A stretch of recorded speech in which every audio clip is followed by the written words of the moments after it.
ನಿಮ್ಮ ಹಳೆ ಒಡವೆನ ಅಧಿಕ ಬೆಲೆಗೆ ಮಾರಬೇಕೆ?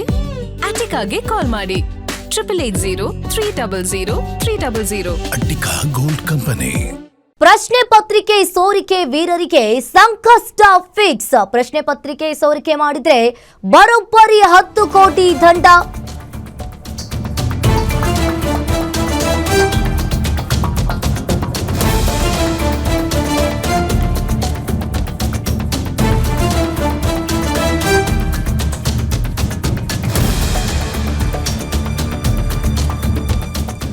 ಇನ್ನು ಪ್ರಶ್ನೆ ಪತ್ರಿಕೆ ಸೋರಿಕೆ ವೀರರಿಗೆ ಸಂಕಷ್ಟ ಫಿಕ್ಸ್ ಅಂತ ಹೇಳಲಾಗ್ತಾ ಇದೆ. ಪ್ರಶ್ನೆ ಪತ್ರಿಕೆ ಸೋರಿಕೆ ಮಾಡಿದ್ರೆ ಬರೋಬ್ಬರಿ 10 ಕೋಟಿ ರೂಪಾಯಿ ದಂಡವನ್ನ ವಿಧಿಸಲಾಗಿದೆ. 10 ಕೋಟಿ ದಂಡದ ಜೊತೆಗೆ 10 ವರ್ಷ ಜೈಲು ಫಿಕ್ಸ್. ಪ್ರಶ್ನೆ ಪತ್ರಿಕೆ ಸೋರಿಕೆ ತಡೆ ಮಸೂದೆಗೆ ಸಂಪುಟ ಅನುಮೋದನೆಯನ್ನ ಕೊಟ್ಟಿರುವಂತದ್ದು. ಪ್ರಧಾನಿ ನರೇಂದ್ರ ಮೋದಿ ನೇತೃತ್ವದಲ್ಲಿ ಕ್ಯಾಬಿನೆಟ್ ಸಭೆಯಲ್ಲಿ ಅನುಮೋದನೆಯನ್ನ ಮಾಡಿದ್ದಾರೆ. ಇನ್ನು ಕೇಸ್ ದಾಖಲಾದ 3 ತಿಂಗಳಲ್ಲಿ ವಿಚಾರಣೆಯನ್ನ ಮುಗಿಸಬೇಕು. 3 ತಿಂಗಳಲ್ಲಿ ವಿಚಾರಣೆ ಅಂತ್ಯಗೊಳಿಸಿ ಶಿಕ್ಷೆಯನ್ನ ಪ್ರಕಟಿಸಬೇಕು. ಇನ್ನು ಲೋಕಸಭೆಯಲ್ಲಿ ಸೋಮವಾರ ಹೊಸ ಮಸೂದೆಯನ್ನ ಮಂಡನೆ ಮಾಡಬೇಕು. ಕ್ಯಾಬಿನೆಟ್ ಸಭೆ ಬಳಿಕ ಕೇಂದ್ರ ಸಚಿವ ಅಶ್ವಿನ್ ವೈಷ್ಣವ್ ಹೇಳಿಕೆಯನ್ನ ನೀಡಿರುವಂತದ್ದು.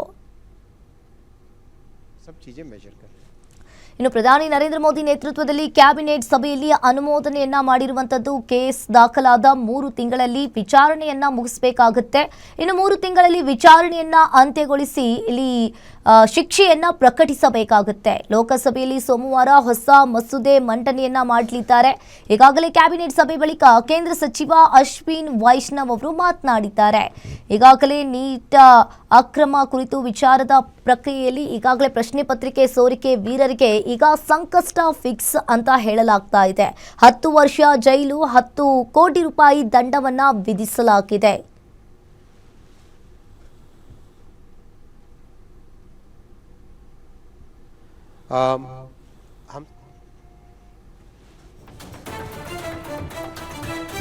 ಇನ್ನು ಪ್ರಧಾನಿ ಮೋದಿ ಅವರ ನೇತೃತ್ವದಲ್ಲಿ ಕ್ಯಾಬಿನೆಟ್ ಸಭೆಯಲ್ಲಿ ಅನುಮೋದನೆಯನ್ನ ಮಾಡಿರುವಂತದ್ದು. ಈಗಾಗಲೇ ಲೋಕಸಭೆಯಲ್ಲಿ ಸೋಮವಾರ ಹೊಸ ಮಸೂದೆಯನ್ನ ಮಂಡನೆ ಮಾಡ್ತೀವಿ ಅಂತ ತಿಳಿಸಿದ್ದಾರೆ. ಈಗಾಗಲೇ ಒಂದ್ ಕಡೆ ಕ್ಯಾಬಿನೆಟ್ ಸಭೆ ಬಳಿಕ ಕೇಂದ್ರ ಸಚಿವ ಅಶ್ವಿನ್ ವೈಷ್ಣವ್ ಅವರು ಕೂಡ ಮಾತನಾಡಿರುವಂತದ್ದು. ಯಾರೆಲ್ಲ ಇಲ್ಲಿ ಪ್ರಶ್ನೆ ಪತ್ರಿಕೆಯನ್ನ ಸೋರಿಕೆ ಮಾಡ್ತಾರೆ ಅವರಿಗೆಲ್ಲ 10 ವರ್ಷ ಜೈಲ್ ಫಿಕ್ಸ್, ಹಾಗೆ 10 ಕೋಟಿ ರೂಪಾಯಿ ದಂಡವನ್ನ ವಿಧಿಸಲಾಗಿದೆ.